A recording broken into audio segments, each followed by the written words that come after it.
All right. It's my pleasure to introduce our main speaker today, Mr. Zack Taylor. He's a graduate of the University of Florida School of Forestry with a major in wildlife ecology and has served as a wildlife officer with the Florida Game Department. In 1976, he received a competitive appointment with the United States Border Patrol. In 2003, he retired after a distinguished career, all of which was spent on the U.S.-Mexico border.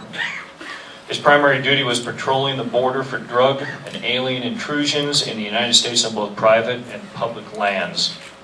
Beginning in 1988 until his retirement, he served as a supervisory border patrol agent at Nogales, Arizona, specializing in field intelligence gathering and training other border patrol officers how to safely operate along the Arizona border, while performing drug and alien smuggling detection and apprehension duties on public land. Mr. Taylor presently resides within sight of the Mexican border at Rio Rico, Arizona. He is a charter member of the National Association of Former Border Patrol Officers and has previously testified at congressional hearings as an expert witness concerning criminal activity in wilderness designation areas. He recently was featured in Glenn Beck's Rumors of Wars 3 documentary, is credited in Beck's book, Cowards, that is, and is quoted in William R. Daniels' book, One If by Land, What Every American Needs to Know About Our Border. So obviously Mr. Taylor has credentials and the credibility to speak to us today, especially to Congressman Pearce about this issue. A couple things you don't know about him. Well, one thing in particular, he is supposed to be on vacation right now in Colorado, and he postponed that vacation to be with us today. So we thank him very much for that. Last but not least, I want to caution you about the presentation he's going to give. Some of the slides in the PowerPoint are extremely graphic, as Mr. Taylor is going to be honest and straightforward about the situation along our border. So please welcome Mr. Zack Taylor.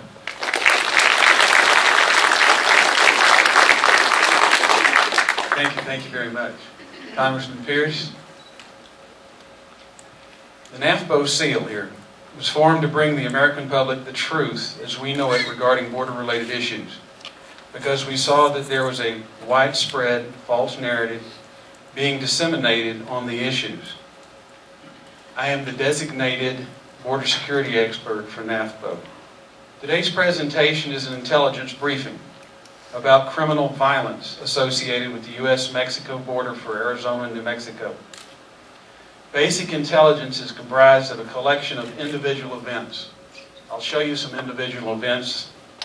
And the collecting of a series of related individual events generally leads to an intelligence pattern, to those events being revealed.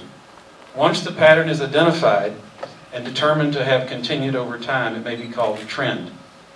Frequently, intelligence analysis may identify a nexus to the historical record as to why criminal violence occurs where it does.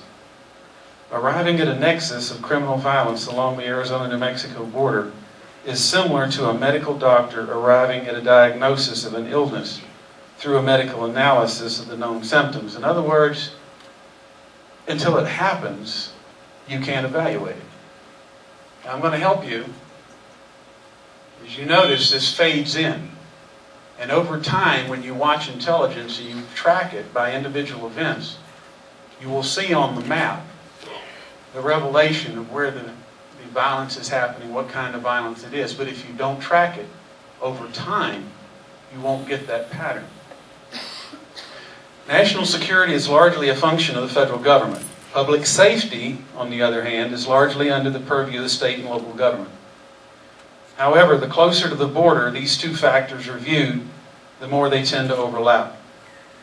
In particular, what we'll examine today are actions at the federal level that have tended to adversely impact the efforts of the state and local governments to provide an acceptable level of public safety along the Arizona and New Mexico borders with Mexico.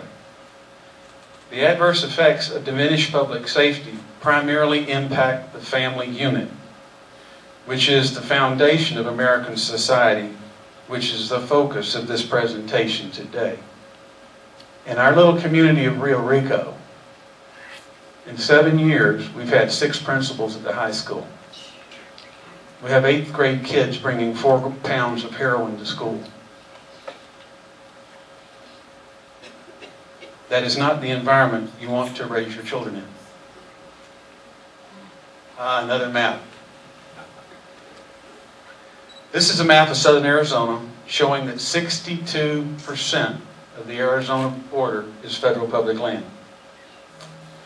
These federal public lands have varying levels of protection and controls associated with them from the perspective of law enforcement officers in and onto the land and patrolling those lands for the purpose of securing the border. Examples of federal public lands that may be restricted, normal law enforcement operations are wilderness, designated wilderness, WSA's wilderness study areas, national monuments, wildlife refuges, national parks, to name a few. The first line, the 25-mile line, from the border is called the immediate border area. And the 100-mile is called the border region. Border Patrol officers are not restricted access on state or private land within the immediate border area. That's the 25-mile line. The problem is they do not have unfettered access on all federal public lands in that same area. These contiguous federal public lands spread as far north as Phoenix, Arizona. And due to the restrictions on law enforcement officers, have become a primary drug and alien smuggling corridor directly into Phoenix, Arizona, and the rest of the United States. What happens on the border here affects the entire country. It is not strictly a local issue. It was this corridor that led to Phoenix being designated as the kidnapping capital of the United States in 2009, and Tempe, Arizona, arguably being designated the cartel capital of the United States, when in one sweep, one day, December 2011, 203 Sinaloa drug cartel operatives were arrested in Tempe, Arizona, which is the smallest metropolitan subdivision of Phoenix, Arizona, and the home of Arizona State University. The first documented Mexican drug cartel assassination and beheading occurred in Chandler, Arizona, October the 9th, 2010. Fires and terrorism. This is a photograph of the Monument Fire start in June of 2011. The facts concerning the start of this fire were suppressed in the media, and false information was reported to the American public intentionally. The official report says that the fire started here. The fire investigator said the fire started here. This is the end of the border fence. The tracks came out of Mexico, came around the end of the fence to here, and accelerant was dispersed and lit, and the tracks went back into Mexico. At the time, on June the 12th, 2011, since May 18th, 2011, the forest had been closed to all public traffic and patrol. People were kept out. First, the beginning of May 18th, 2011, this federal public land was closed to public access due to a high fire danger notice. Note the mountainous terrain. Second, the fire investigation reported that the fire was intentionally started, and the Department of State determined what was released to the press concerning the Monument Fire. Not the Border Patrol or the Forest Service, the Department of State. So the Department of State got the investigators' report and then told Forest Service and Border Patrol what they could say about it. In this particular fire, arson that destroys 67 homes and causes the residents to flee for their lives is at least criminal violence, if not domestic terrorism. These facts were concealed from the American public by the Department of Homeland Security, the Department of Agriculture, the Department of State, and the mainstream media. If you remember, Senator John McCain got pummeled very heavily for reporting this situation. This is a photograph of the Murphy Complex fire taken from my kitchen window. Notice the mountainous terrain. It's beautiful country. Also, June 2011. The bulk of the fire plume that you see in the center, right there, is where Peck Well is located. That's where Brian Terry was killed. That's where Fast and Furious came to a head. Peck Well is where the Border Patrol agent Brian Terry was killed December 14, 2010 by firearms intentionally provided to known criminals by the U.S. government through Operation Fast and Furious. 3 persons were apprehended that admitted setting the Murphy Complex fire. All 3 were illegal aliens from Mexico. The U.S. Attorney from Phoenix, Arizona, Dennis Burks, would not prosecute the 3 arsonists. Dennis Burks was also the U.S. Attorney with oversight for Operation Fast and Furious for the Department of Justice.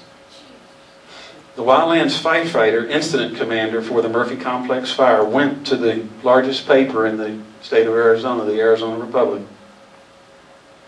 and advised them that the 3 illegal aliens that set the Murphy Complex fire were known and in custody. The Arizona Republic newspaper refused to print the story. Who set the Horseshoe 1 and Horseshoe 2 fires near the Arizona-New Mexico border were also known, and the mainstream media refused to broadcast or print those stories. There is strong speculation that these 4 fires, the Murphy Complex was actually 3 fires. That's why they called it the Murphy Complex. The Horseshoe 1, Horseshoe 2, and the Monument Fire were intentionally set as a result of conflicts between transnational criminal organizations over access to smuggling corridors into the United States. Here's the historical record of fires responded to by the U.S. Forest Service in this immediate border area of Arizona, and comments in their logbook about firefighting in that area. In this case, we're going to talk pretty extensively about a WSA, a Wilderness Study Area. Completed the final requirement for the ideal crime corridor conditions. You can see we already had a wilderness area here, and they extended the wilderness study area 23 miles into the United States. So what happened is when they started cherry stemming these roads, and what that means is the roads that transverse the area, they were getting it ready for regular wilderness designation. It cut access to the central core of the wilderness study area of the Border Patrol and other law enforcement officers. And over time, in tracking the individual incidents of crime in this area, this Peck Canyon corridor, right next to the high school in Rio Rico, matter of fact, the high school is in Peck Canyon, became the most dangerous place on the United States border. What allowed it to happen was the access from Mexico allowed the use of the public land to funnel the illegal traffic into the area 23 miles north of the border. Characteristics of a corridor include reduced access by law enforcement. That's pretty much the #1 thing that has to happen. When you pull the law enforcement out, it's like a suction, like a vacuum. It pulls the criminal element in. Proximity to the international border is the 2nd. Near major highways is 3rd. Right here you have the Santa Cruz River, the Southern Pacific Railroad, Interstate 19. You have a major gas line and power transmission line going across country. All these serve as landmarks, and it gives the ability to operate in complete darkness. It is the presence of these factors in combination that provide the criminal element the tactical and strategic advantage over law enforcement in the area. The lack of effective law enforcement presence leads to the area becoming lawless. That's the first thing that has to happen, is you see the trend of the area becoming lawless. And that means the people that are performing these crimes are not held to any standard of justice. They're not apprehended. Without the access, the entire border of this federal public land became an effective international border projecting 23 miles in the United States. Right here, November 19th, 2011, right here on the county line, and we know it came from Bear Grass Tank over here. There's a triple execution of 3 Mexican citizens. And it fell to the county sheriff to do the investigation of the triple homicide. They needed a helicopter to get in there. And the DHS pilots that picked up the investigators told the investigators that it was such a dangerous area that they would not stay on the ground for more than 15 minutes. They would drop them off with all their gear, and when they were ready to be picked up, they'd come back and get them. This was at the same time we were told that the border is more secure than it's ever been. Remember I talked to you about individual events? You take a map and you start plotting the individual events by location. In this case, we use GPS coordinates. This is not all of the events because we didn't have GPS coordinates of all the events, but the ones that were investigated. And what it showed us right here at Peck Canyon is where all this started to coalesce. And we knew that the RIP crews were between 5 and 6 armed men with rifles, and they were interdicting other drug smugglers that were carrying as much as 14 bundles. These bundles normally average there about 40 pounds. So it told us, the old hands, that the people that were doing this lived in the United States. Because 5 people aren't going to carry 14 bundles, and they're sure not going to take it back to Mexico, because those people are going to be very annoyed with them. We knew they were operating out of the United States. And it came to be known as the wilderness. The wilderness study area became a smuggler's paradise. I want you to notice the date here. November 21st, 5th, 2010. Brian Terry was killed in this area. December 14th, 2010. Border Patrol agent shot.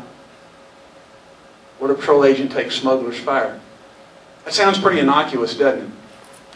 And somebody shot at the Border Patrol. When you know that the Border Patrol agent was going down a canyon, and 2 men with high-powered rifles started firing on him, and as he was returning fire with a high-powered rifle, they advanced on him. What kind of chance would a normal citizen have against that kind of assault? Virtually none. Border Patrol agents were believed to have been engaged in gunfire, but the same group of bandits that killed Agent Terry 4 or 5 times in less than a year. So if you don't track these individual events, and if you don't keep a pretty good record of it, it's impossible to kind of project where you need to put your manpower, where the problem is, where the people need to stay out of. Now, when you completely exclude law enforcement from a national monument, this is what happened. And this was posted on their website. When law enforcement officers were denied unfettered access to these lands, it is clear evidence that the federal government surrendering American sovereignty to transnational criminals. We're not talking about cartels. Cartels and transnational criminals and terrorists are 3 different things. Once the criminal element becomes established, it can be very difficult to dislodge. This is a map. Arizona. We all know what a hunting proclamation is, right? This is the Arizona hunting proclamation. And please note the dotted line. Runs all the way across the state, runs up past Tucson, follows I-8. It doesn't encompass the border. It encompasses all of southern Arizona. And this little warning, Homeland Security issues along the international border may affect the quality of a person's hunt. Does that sound very threatening? Okay, so what are they really talking about? Everybody know what a trail camera is? Well, we were having jaguars in that area, and because of the jaguar, we discovered we were also having criminal violence. So what are they seeing? AK-47, AK-47, AK-47. See this right here? That's the guardrail on Interstate 8, 77 miles north of the Mexican border. This group loaded their marijuana into a car. It was followed to a house in Mesa, Arizona, where 8 other smuggling associates unloaded it and were breaking it down to distribute it when an irascible old fellow by the name of Arpaio showed up. He frantic. I know Sheriff Joe, and he frowns on that kind of activity. He's not all for it. Now, this is an infrared surveillance camera. It's set near a water trough. You can tell this is a marijuana backpack because it's basically 2 rectangles, and it's got the black paint spots on it, and they do it like that. We also notice the straps are made out of burlap. They don't make any noise when you're walking. They don't squeak, they don't squonk. If you rub up against a bush, it makes a natural sound. They generally don't hang up on barbed wire fences. And if you drop one in open ground, it's very difficult to be seen from the air because it blends in. The shape is like other things in the area. And very little of that part of Arizona is level ground. So it just looks, from the air, it looks like any other rock. Now, this is very close to the New Mexico border. This is a suspected border bandit taken with a game camera near a game guzzler in southeast Cochise County near the New Mexico border. Now, first thing you notice is the 30-round magazine. It's an AR-15 M16 platform rifle without a flash hider. It's the only one I've ever seen without a flash hider. But notice the foam sole shoes. When you walk in the rocks, which I think in New Mexico you have a few rocks also in the terrain, right? When the foam sole steps down on the rock, instead of breaking over and breaking the crust of the ground, it just conforms to it and goes on. Leaves very little evidence of passage. I need to mention that at least 2 of the members of the RIP crew, identified as being responsible for the Brian Terry murder, were also residing in Mesa, Arizona. They were not living in Mexico. And they had both been previously deported from the United States. There appears to be a nexus between illegal aliens and drugs being smuggled into sanctuary cities and municipalities that are welcome to illegal aliens. Kind of looks like trash. Well, this is actually a robbery scene. They bring the victims up the trail. The armed bandits are on either side. They're in league with the coyote. They stop the group there, and in those blank areas where there's no clothes across the wash, that's where they stand the person when they search them and shake them down, so that if they drop anything of value, they can find it easily. Doesn't change the fact that it's a lot of junk. These are the 3 characteristics of criminal activity on federal public lands in Arizona that we've noticed and kind of documented over time. On some of the lands west of Tucson, there seems to be an emerging pattern of underreporting of known violent criminal activity through the media to the public. Also, these were highlighted by the underreporting of 2 separate double murders. Some of this last one happened within sight of the gate of a ranch house. When they came and picked up the bodies, before the law enforcement came back to process the crime scene, was a week. Any evidence gained would have been virtually useless. That's all part of a lawless area. There's no real law enforcement, there's no evidence gathering, you just have victims, and a very large percentage of it is never reported. Now, in my hand, that's me, I'm holding the border fence. We had to find it with a GPS and dig it up with a stick. That is the fence in the body of the wilderness. The trail, right here, that goes up that canyon leads to what's called a rape tree.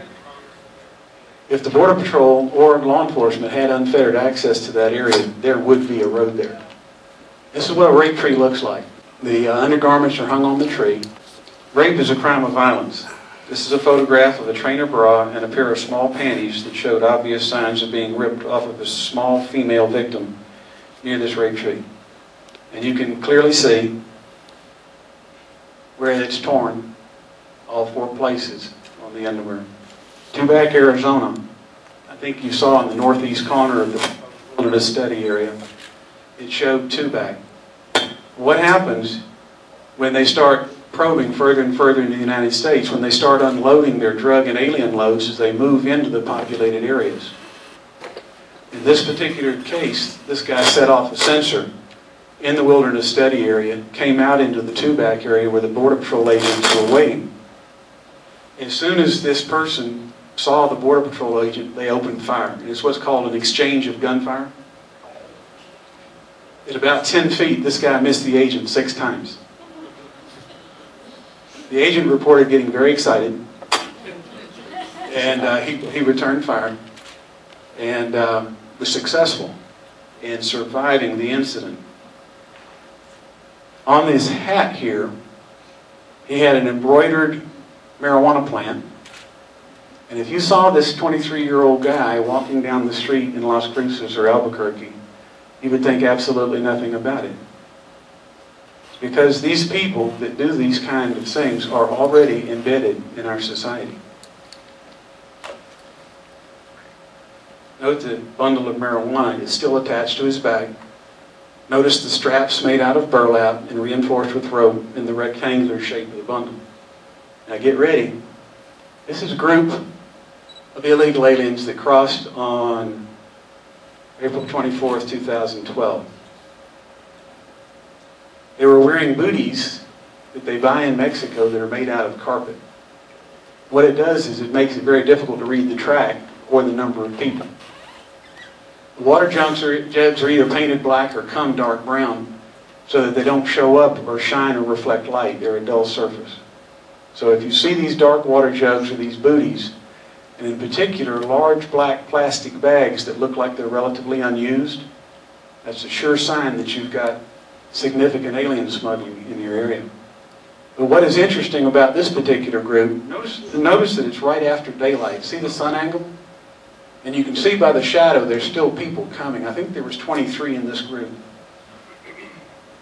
But if you look closer, you'll notice this person right here, female, that doesn't look like a Mexican. Would you believe they're Chinese? The agents tell us that they're catching groups of 30 to 60 west of Nogales coming through this wilderness area. From China, India, Yemen. Have you read that in the newspaper? Now, when you're in Mexico looking at the federal public land west of Nogales, this is what you're looking at. We've had shooting incidents where RIP crews have taken down people and drugs here, where the drug smugglers were wounded in the Mount Rison wilderness. We've had it over here. This is where the fire was set. The monument fire was in the Miller Peak wilderness. And right here, about here, we've been having some rip-off activity. We've had what we thought at one time was 5 rip-off crews working this area here, as far north as 3 Points and Tucson. The major area of interest right now where our individual incidents are clustering are on the northeast boundary of the Tohono O'odham Reservation. And there's violent interactions between the people, the normal citizens out there recreating, the ranchers, and the drug smugglers. There is a difference between a cartel and a drug smuggler. The smugglers smuggle the drugs and the people for the cartels. The important thing here is you notice that this entire border doesn't show any roads. The roads that do access the border here come from the town of Caborca. The main highway, 15, comes out of central Mexico, meets Highway 2, which transverses Mexico east and west. And right there, those roads leave, the secondary and dirt roads leave Highway 2 and go directly to the U.S. border. There is a lot of disputes between the people that actually control that area and the people that want to take control of it. Because this works like a toll road. The people that control access exact a little bite from the people depending on what they're smuggling. I'm going to show you a photograph of a white Suburban. It was parked at the crossroads of Caborca, where the roads lead up to the U.S. border. Stolen in Mesa, Arizona. The window was open, the engine was running, the air conditioning was on, and there was blood leaking out of this door. Inside the passenger compartment was a message written in red on 2 full-size bed sheets, essentially warning whoever read the message that there is a new gang in town, and if you interfere with them, this is what will happen to you, which is clearly a terroristic message. This is when you start into terrorism leaves criminal violence and becomes terrorism. And this is what was in the Suburban. Now you can't see it really well, but this particular individual and this particular individual still have their heads on. They showed sign of extreme trauma to the head, like a heavy blunt object. And you can see in several places here where the people were bound. One of the most predominant binding materials we see is the white plastic rope they use on hay bales. Now all the photographs you'll see were first on the scene, crime scene photographs that police officers took. Now, anybody ever been to Acapulco? Acapulco Guerrero was a very popular tourist destination and resort town. Tourists from all over the world would go visit Acapulco. The transnational criminals that inhabit Mexico seemingly operate without any concern of being held accountable in any way for their actions. I just talked to some people that came back from Mexico from that area, and they report seeing groups of 5 to 7 people that don't speak Spanish or English or French, that look like men in their late 20s to early 40s. They look very Arabic. There are no children, there are no women with them. It's just a group of men. And the people that run the concessions there find that unusual. The extreme criminal violence that has become commonplace in Acapulco is evidence of extreme lawlessness. This cannot occur until the law enforcement in the area has been neutralized. And that is when you start seeing this kind of thing happen. The progression of events from patterns to trends has gone full circle in places like Acapulco, Villa Juarez, now Monterey, Laredo, Nuevo Laredo, and Matamoros. All of those are access to the border areas. This is what was in Acapulco. This is what is called flailing, where they actually skin the face of the human off of the skull. And they leave the skull and the face, the skinned skull with the face. And this was a 16-year-old boy that was left on a lounge chair beside a pool in a motel with his hands in just his head. This goes beyond criminal violence. This is domestic terrorism. This is what is going on in Mexico right now. You hadn't heard about that, had you? What was going on in Mexico is exactly why the Arizona legislature drafted SB 1070. They realized that it was almost too late. Now, did you hear that in the media? Now we need to talk about the situation in New Mexico from an intelligence perspective. Understand that everything that you're going to see is a crime scene photograph. Now, you have to look at things from the perspective of Mexico. So you're in Mexico looking north. To the east is Ciudad Juarez, considered to be the most lawless and violent city in Mexico, and only second in the world. If you'll Google the House of Torture scandal in Juarez, you'll see more background information on Juarez and bring into larger question what exactly the U.S. government's doing in the drug war on drugs. Note the physical similarities between the wilderness study in Arizona and the area in yellow that is outlined in black within the immediate border area, extending into the United States border region. Particularly, this has mountainous areas. Now, that didn't show up good when we put the yellow on there. But it is mountainous, and if you know where the Patrios are, you know they're mountainous. You have the two intersecting highways, I-10 and 25, the railroads, the pipelines, airport nearby. And then there's Las Cruces. That's where we are right now. And it's here for the transnational criminal to stage whatever contraband or criminal structure they wish to control. The outlying areas are relatively inhabited. And if you'll talk to drug law enforcement officers across the nation, when they start finding out who the main players in these drug cartels are, they're prominent citizens in their community. They live among us. For all we know, there's one sitting here right now.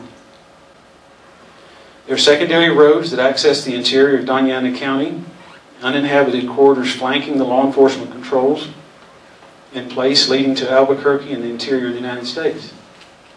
I remember when I was still working, they were smuggling aliens up the reservoir on the east side of the Truth and Consequences checkpoint. Immediately to the west, you have Palomas, Mexico, and Columbus, New Mexico. West of Columbus, New Mexico is the Chiricahua National Monument in the Animas Valley. I just gave Dudley a copy of a letter from a rancher that lives in that area, Rob Krentz's brother-in-law. It talks about what's still going on there. West of Columbus is the Chiricahua National Monument in the Animas Valley. From there north to Interstate 10, the transnational criminals have already taken control of the federal public lands and operate with impunity there. The unsolved crimes, such as the murder of Rob Krentz near Portal, Arizona, and Larry Link at Steins, New Mexico, are clear indicators of the existence of a lawless area immediately to the west of this proposed area. This area, highlighted in yellow, appears to have all of the physical characteristics of an ideal crime corridor. Below Columbus, New Mexico, is the Mexican town of Ascension, Chihuahua. Ascension, like Caborca, lies on a road that accesses the federal public lands on the New Mexico side of the border. There was an ice chest that was marked as public vaccinations and delivered by common carrier, kind of like our UPS, to the police station in Ascension. The police in Ascension attribute the dead men to a turf war between rival smuggling organizations, much as was reported in Caborca. They realized, the people, the local police on the ground realized this isn't cartel activity. It is two criminal groups, or three criminal groups actually, vying for access to the smuggling corridors inside the United States. What you have to remember is the point of sale for drugs and illegal aliens is inside the United States. Until they get the contraband inside the United States, there's no sale. Money doesn't change hands. In the ice chest, marked public vaccinations was delivered by common carrier. This event also clearly is an act of domestic terrorism. From the intelligence perspective, there are similarities between the Caborca incident and this ice chest incident in Ascension, primarily the onus of domestic terrorism. The reporting of conflicts between rival smuggling organizations and the obvious access to the smuggling corridors inside the United States. Remember, that is also connected to the two intentionally set fires. Next, we have another suburban traveling north from Mexican Federal Highway 2 to the Palomas Port of Entry. Now, immediately on the opposite side is Columbus, New Mexico. Before this suburban came into view, the personnel at the Palomas Port of Entry on the Mexican side could hear automatic weapon fire south of the Port of Entry. A few minutes later, this red Suburban with two dead occupants and one still barely alive rolled up to the Port of Entry. The living person lives long enough to relate that they were passed by a pickup truck, and as the pickup truck passed, three men sat up in the back of the pickup and poured automatic weapon fire into the red Suburban, which eventually killed the three occupants. All three deceased occupants were wearing clothing that suggests they were some type of Mexican law enforcement official. The Ascension event and the Palomas event are indicators of extreme lawlessness immediately south of the New Mexico border. There is also abundant evidence of the existence of transnational criminals already living and operating in New Mexico. There are various domestic policies that exist in New Mexico that may provide a welcoming environment an atmosphere for the transnational criminals, such as a sanctuary-type city, or permitting them to, the people that are transnational criminals to have driver's licenses. As Arizona continues to go on the offensive against criminal violence associated with their border region, there's likely to be a push to move the criminal operations eastward. A suspected pattern has already been reported about cartels moving their operations into the United States because of the extreme violence in Mexico. As in the case of Jose Trevino Morales, we have the owner of the winning quarter horse of the All-American Futurity at Gruesome, New Mexico, who paid $3 million for 2 racehorses at one auction. Jose Trevino Morales is directly connected to Los Zetas, which is an extremely violent transnational criminal organization located primarily in Mexico. Technically, if you refer to the Zetas as a cartel, that's incorrect. They're a transnational criminal organization. They're just as active in Guatemala, Honduras, Costa Rica, and Central America as they are inside the United States. It would be in their interest, and I'm talking about the transnational criminals, to see Las Cruces crime corridor fully developed to their advantage. Because Arizona has made up their mind that their transnational criminals are going somewhere else. They are starting to deal with it. Let's talk about Cesar Vega Munoz. He's a confirmed member of an ultra-violent transnational criminal organization based in Juarez. Do you know that almost all of these cartel-type criminal murders begin with a kidnapping? Because what they want is information from the people. Once they get the information, they kill them. And he's working at the Burger King in Socorro, New Mexico. Nice, quiet little town, not exactly on the border. A lot of people knew him. He'd been residing there a long time. But he's an escaped convict. And kidnapping people normally in Mexico are murderers. That's what they did. There's no way to look at a person and know whether or not they're the people that are perpetrating these kind of crimes. Now there's Juan Galindo, resident of Albuquerque, New Mexico. Photograph taken at a sports stadium. Looks innocent enough. For all we know, you might meet him walking down the street in Las Cruces or Albuquerque. He may even remind you of your current neighbor, which should not be unusual because Mr. Galindo has lived in New Mexico for quite a while. However, Mr. Galindo is not someone you would want to associate with, especially if you have young female children. The whole point of public safety is keeping these kind of people out of the United States. Juan Galindo is another transnational criminal. Criminal alien, previously deported from the United States, convicted narcotics trafficker, charged with sexually assaulting a 4-week-old female infant to death, January 2012. Could you look at him walking down the street and tell he was capable of that kind of stuff? Longtime resident in Albuquerque, New Mexico. Albuquerque, a sanctuary-type city that's welcoming to these folks. We've taken you through the intelligence briefing on criminal violence along the Arizona-New Mexico border. I think by now the trend should be clear. Remember we talked about events, patterns, trends? I've taken you through the events and patterns, and now we're at the trends. Here's what we found out in Arizona. Creating enhanced federal land protections near the international border, and I said near, not at, promotes lawless environment. The transnational criminals take advantage of the lawless areas along the border to develop crime borders. And the conclusion to all this is pretty simple. If you do it, you're promoting border insecurity. That facilitates transnational criminal violence. It is so clear in Arizona that the governor wrote a book about it called Scorpions for Breakfast.